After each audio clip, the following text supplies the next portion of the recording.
Rev up your engines!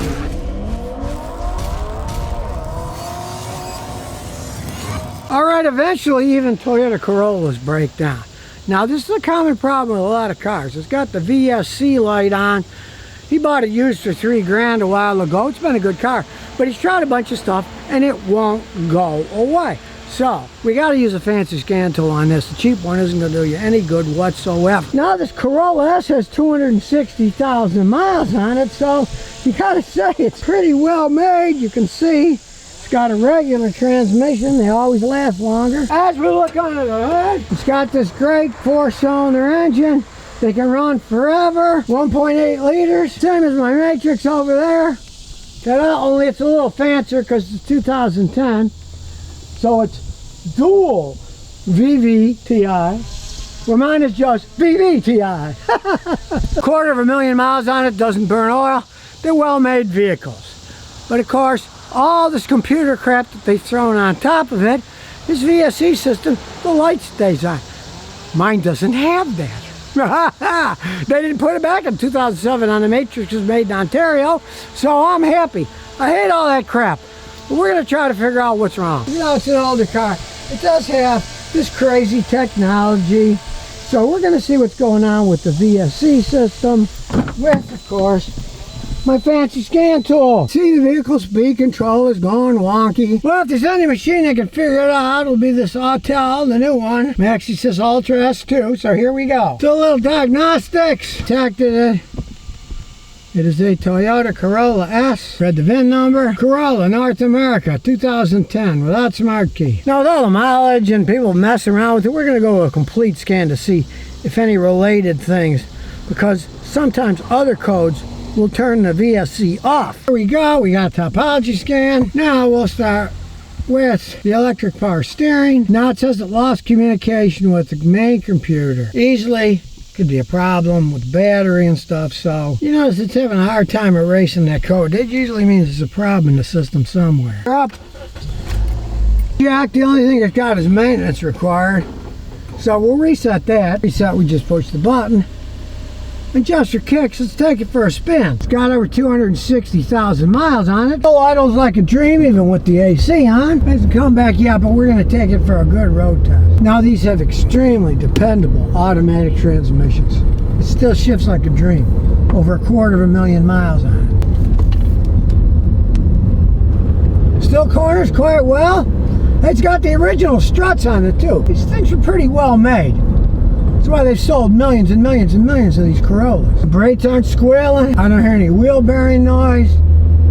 Steering works fine. It does have electronic power steering. You'd think it was normal power steering, but even back 2010, Toyota knew how to make electric power steering. They have very little problems with it. This one was probably because the battery either got low or was replaced and nobody reset it. Oh, here we go to Tobacco Road, and we're going to wait because there's people coming. People coming real slow. So we'll start out slow because they're going slow. Then we can see any of these safety features. We'll give it a real zing to stress it.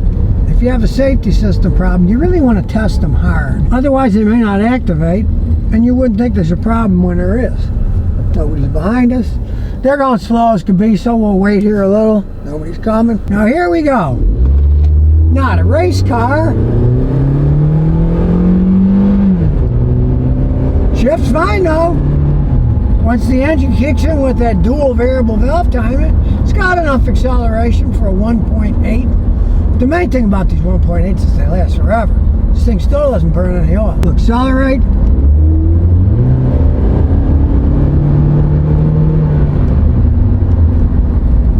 No problems there. We'll hit the brakes relatively hard. Maybe there's a problem in the braking system. No?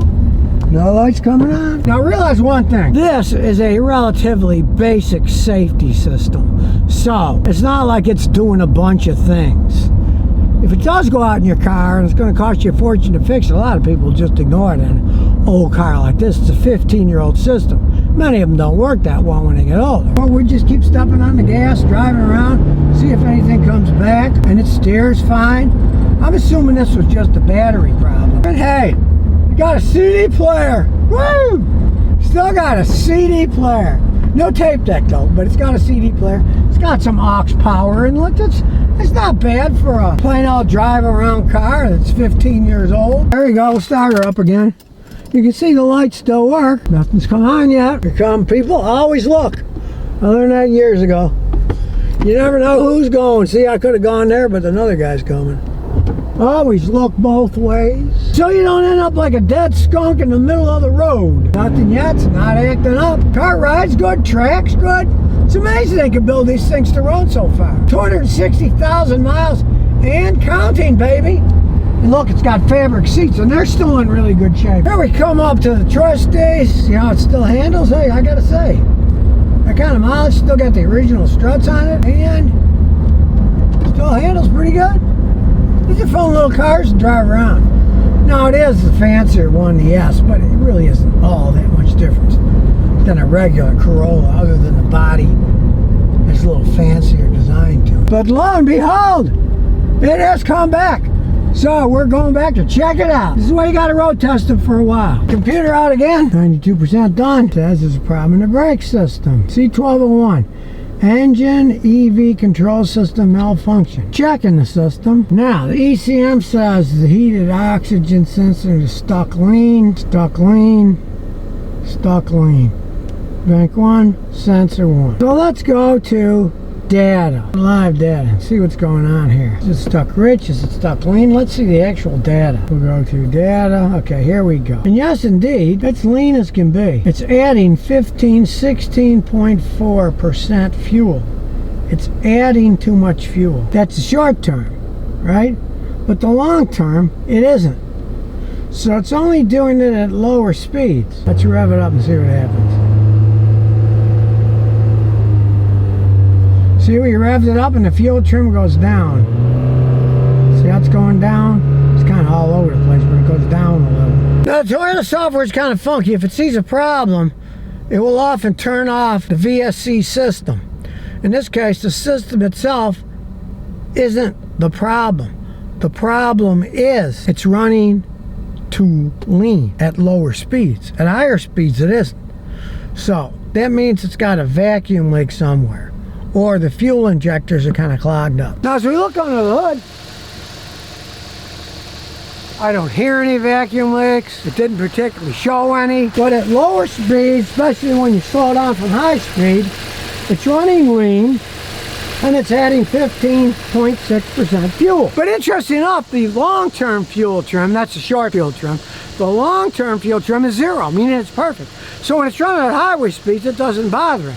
To me, it's a classic sign of old injectors. Old injectors, when they're going at low speeds, they're not firing much, they don't spray enough gas. But at high speeds, they're ramming it through. So out comes Bernie's fuel cleaner. ATS 505 CRF. Hard to do with one hand, so I use my legs. Talk about a pain. Well, it was certainly well sealed, I'll give them that. And that's sealed too. You don't want any of it evaporating and changing the formula. So in it goes. You can hear it's running fine. It's not misfiring, it doesn't burn oil. Now, as cars age, the fuel injectors will carbon up a little bit. And so at low speeds, a lot of times they'll dribble. And if they dribble, they'll run lean because it won't burn our gasoline, right? Because it's not a nice upside down cone spray. This will clean it within 200 miles of driving. Now, this car runs fine enough. You saw it ran perfectly fine.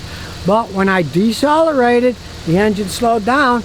Check engine light came on because it was running too lean. It was adding 15.6% fuel. But, like I said, you looked at the long-term fuel trim, that was nothing. That means at highway speeds, it's working perfectly fine. And to give you a perfect example of if it ain't broke, don't fix it. He's been driving it 4 years that way. He bought it that way. Now, of course, if it was a vacuum leak, the vacuum leak would have gotten bigger, right? Over 4 years. But if the injectors are dirty and not firing right, that's not going to change anything. Now, maybe at one point in time, it'll need new injectors, but it runs too good to waste money on that. That would just be foolhardy. Mainly, they're probably just slightly clogged up. Now, if they were worn enough that the pindles, the little metal parts that fire, are shot, then you'd have to replace the fuel injectors. But why would you in a car that runs this good And after all, this baby lives in Tennessee. There is no emissions testing in Tennessee. There's no any kind of testing. So, he's been driving it 4 years. He's a musician. As he said, he doesn't have money to spare. I'm giving him the cleaner free. If you get a problem like this in a Toyota, don't start freaking out and say, oh man, what am I going to do? He's been driving it 4 years this way. Now, if it would have been shaking and you'd hear air sucking, it would be running lean because it's sucking air, but it's not doing that. And the big clue was a zero long-term fuel trend, because, hey, that's perfect. So that means it can't be anything serious. If it had a vacuum leak, long-term couldn't be perfect because it would still be sucking air at highway speeds. This is a fuel delivery problem. This could easily fix it. It runs fine anyways. I mean, he's been driving it. Has the engine blown up? No. Does it overheat? No. The AC works. Yes. Everything on it pretty much works as it's supposed to, except that stupid light keeps coming on, because when it's running lean, it trips the check engine light. Then the check engine light is on, and the Toyota software, it automatically turns the VSE off. That's why the light says VSE off. It automatically turns itself off. So, hey, now you know a little bit more about these systems, that maybe you don't want to spend a fortune fixing it. If you got even a simple scan tool, a cheap $20 one, it'll show you long and short-term fuel trim. And if the short trim is like adding 14, 15, but the long 0, and you don't care, and you don't live in a state where they do emissions inspecting, just leave it alone and drive the thing 4 years like he did. You don't always have to spend money. There's a lot of technology that is there to scare you, but it really doesn't mean anything. Plus, the vehicle speed control on this thing doesn't work that good anyways. It's an old car. I tried it on late model Toyotas and it didn't impress me. This thing's 15 years old. Why spend money if you don't have to? This might fix it. We'll find out over time as he drives it around. It'll take at least 250 miles of driving. So if the light comes on, goes off, and then after 250 miles, he has it reset with a scan tool and it doesn't come back, it's fixed. And if it does come back, what does he care? He lives in Tennessee. So if you never want to miss another one of my new car repair videos, remember to ring that bell.